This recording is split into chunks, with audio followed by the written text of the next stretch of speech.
All praises to Yahweh, Ba'ashem Shai, Ba'ashem Kodash, the blessed, the elders and apostles of Greatman Stone. Shalom to the elect wishing this word in truth and in sincerity. With the hope of receiving mercy of Yahweh, Ba'ashem Shai. Yahweh is the name of the Heavenly Father. Yahweh Shai is the name of His only begotten Son. You so-called Negroes, Hispanics, and Native Americans are the Israelites according to the prophecies that are written in the scriptures. I want to make it known that the RFID microchip is the MOTB. The serpent juice is the precursor to the MOTB. Yahweh Shai, whom the world called Jesus, is about to make his return upon the earth. Let me say that once more. For those that have a problem with hearing, Yahweh Shai, whom the world called Jesus, is about to make his return upon the earth to deliver his elect and to pour out judgment as it is written. So I want to go straight into this clip, concerning what's taking place now over Mexico due to one of the leaders for the cartel, supposed to get killed.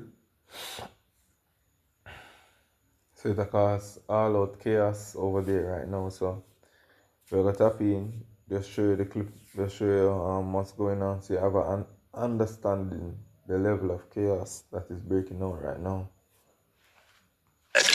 27 of them from Mexico's own security forces, 70 arrested, 85 roadblocks set on fire across 11 states, and all of it, every single burning vehicle, every gunshot, every blocked highway, was triggered by the death of one man.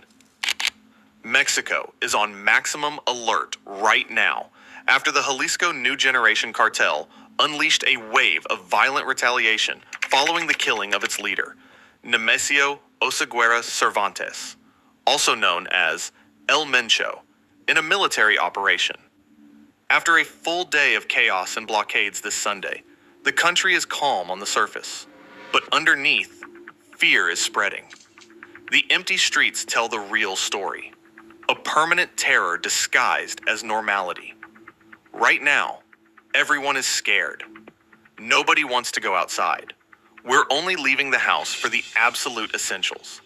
That's what residents are saying in the areas hit hardest by the violence. And while many expressed relief that authorities are dismantling these criminal organizations, the overwhelming feeling is dread. Dread at what these groups are capable of doing when provoked. Because what the Mexican population witnessed this weekend was a raw, unfiltered display of cartel power. An entire country held hostage. And this isn't the first time. Mexicans had already seen something similar with the capture of Ovidio Guzman, son of El Chapo, who was detained for the first time in 2019, only to be released after a wave of violence erupted in response. But what happened this weekend was on a completely different scale. This was a siege. The chaos exploded after a military operation that ended with the death of El Mencho, one of the most wanted drug lords in the world. Vehicles were set ablaze. 85 roadblocks were erected across highways in 11 states, including Colima, Michoacan, Sinaloa, and Jalisco, which was hit the hardest with 18 road closures. Authorities reported 27 direct attacks against security forces. In Jalisco alone, 6 coordinated assaults took the lives of 25 National Guard members, 1 prison guard, and 1 agent from the State Attorney General's office. 27 members of Mexico's security apparatus were killed in a single day, not by a foreign enemy, but by a drug cartel. Puerto Vallarta, one of the most popular vacation destinations for Americans and Canadians, was blanketed in smoke. International flight operations were canceled, along with the majority of domestic flights. At the Guadalajara airport, passengers described scenes of sheer panic, people who had no idea what was happening, unable to leave, unable to get answers. El Mencho's luck ran out in the early hours of this Sunday, but the operation that killed him did not start that morning. It began with the painstaking tracing of his personal network, his romantic partner, a woman whose influence has been compared to that of El Chapo Guzman's inner circle, turned out to be the key piece. On February 20th, intelligence operatives located a trusted associate of the woman. That associate led them to a compound in Tapalpa, Jalisco, where the drug lord was hiding. By the following day, authorities confirmed that El Mencho was inside the location, surrounded by his security detail. The green light was given for a three-pronged assault, with a ground component, an aerial force involving 6 helicopters, and a special operations unit. Once on site, El Mencho's personal bodyguards, his human shields, opened fire on military personnel. In the middle of the firefight, El Mencho attempted to flee with his closest circle. Military forces tracked him and located him hiding in the brush. His guards opened fire again on the Special Forces team. Military medics rushed to the scene and found El Mencho and 2 members of his security detail critically wounded. Given the severity of his injuries, the decision was made to evacuate him by air. He never made it. He died during the transfer. Among the materials seized at the scene were 7 long-range firearms, grenades, ammunition, 2 rocket launchers, and 8 vehicles. One of the most harrowing accounts from this weekend came from Otoniel Martinez, a journalist from Azteca Noticias, who found himself and his cameraman caught in the middle of a shooting during the aftermath of the operation. Martinez described how they had just finished a live report when he read an official government statement saying the Guadalajara International Airport was operating normally. Based on that information, he and his colleague took the Chapala Highway toward the airport. They had driven barely 4 miles when they spotted figures ahead on the road. At first, from a distance, they assumed they were police officers redirecting traffic for everyone's safety. They were not. Meters ahead, they realized they were facing 4 masked men.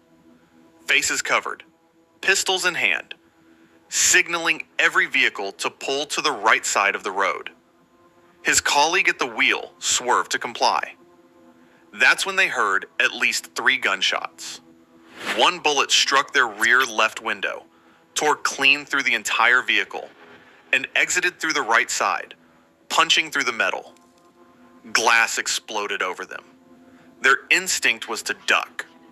The driver, by some miracle, did not lose control of the vehicle.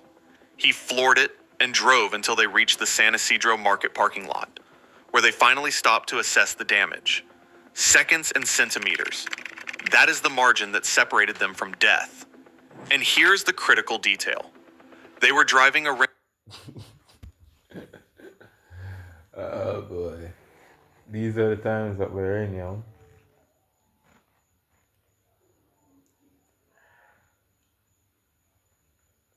Because the people over there in Mexico, them never didn't know say something like this would just happen. Just like that. Just in a blink of an eye. And the reason why I do this video is to show you that things may seems to be somewhat, when I say I know, look okay, like normal, like people that go work, people that do them day-to-day activity, but just like that, the Lord can change the landscape of somewhere, yo. Make some of our once vibrant and active become ghost town, and that was a perfect example you just witnessed.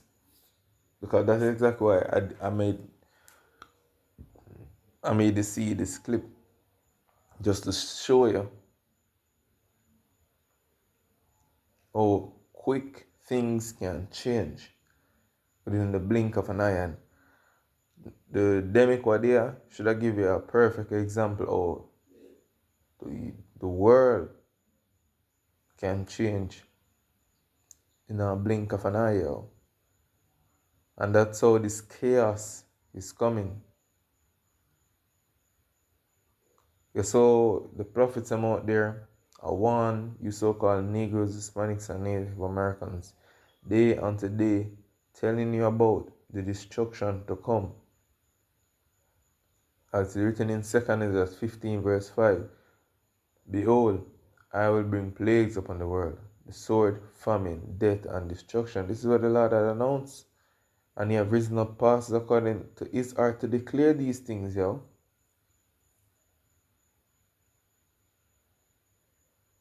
But the masses, what them do? They reject the truth. But the elect hold on for dear life, through faith.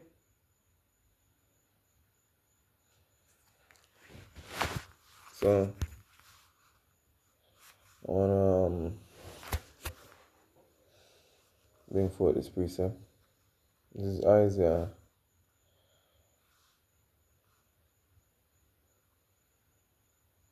This is Isaiah 65, verse 12. Therefore will I number you to the sword, and ye shall all bow down to the slaughter. Because when I called, ye did not answer. And some might say, when did the Lord call? Today's when? Wednesday? Yesterday the Lord was calling unto you so-called Negroes, Hispanics, and Native Americans. Enough brothers were out there in various parts of the world, like prophesying yesterday. Out here in Jamaica, you have brothers in Portland, you have brothers out here in Kingston, and putting up videos. You have brothers overseas doing the Saturday. Brothers was out there doing the same one, new so-called Negroes, Hispanics, and Native Americans. But you refuse to take heed, yo. You refuse to take correction.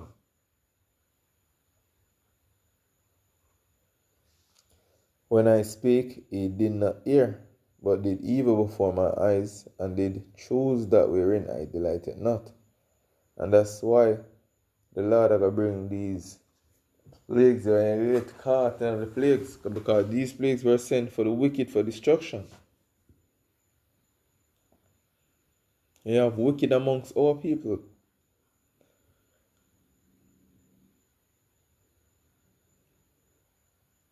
So, while I was watching the clip, that was a thought that come to mind, just like this. Yes, the city's ablaze, yo.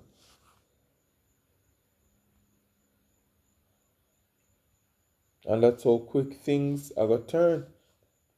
Like now, out here in Jamaica, it's just another normal day. But something is going to change the whole landscape out here, yo. We're going to shake people to reality and the hardness of life. So as I said, I wasn't going to make this video long. It was a thought came to mind, and I just attacked it. So with that, I want to say Kalalal, Yahweh, Ba'ashem Yahweh Shai, Ba'ashem Kodash, Shalom.